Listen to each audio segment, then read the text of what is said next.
Hey friends, Mitchell Harrison here, speaking about a unique group of rabbis who spent part of their life in Portugal.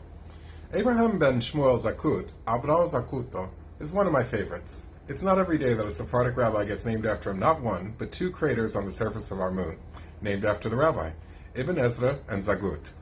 Rabbi Zacuto was born in 1452 in Salamanca, Castilla, España, and taught astronomy at universities in places like Zaragoza, while also being well-versed in Jewish law, and was the rabbi of that community.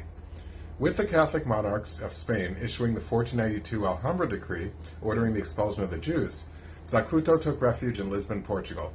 Already famous in academic circles, he was invited to court and nominated royal astronomer and historian by King John II of Portugal, a position which he held until the early reign of King Manuel I. He was consulted by the king on the possibility of a sea route to India, a project which he supported and encouraged, and Vasco da Gama was successful with.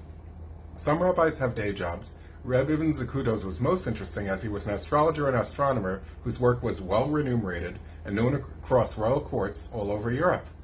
Zacuto perfected the astrolabe from a wonky prototype into a fine-tuned fancy copper device useful for any mariner, allowing latitude to be determined from any marine location in conjunction with the perpetual timetables Rabbi Zacuto developed and printed widely.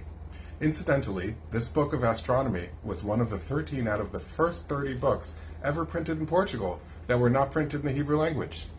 The astrolabe invention, when used properly, freed up boats to explore beyond sight of the coast, opening up the era of exploration. So, Zacuto was one of the few who managed to escape the fake expulsion in Portugal that wound up closing the borders and making a mass force conversion. From what we know, Zacuto successfully fled to Tunis.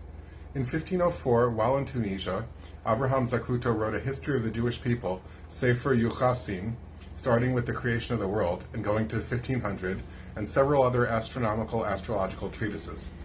Orson Welles style.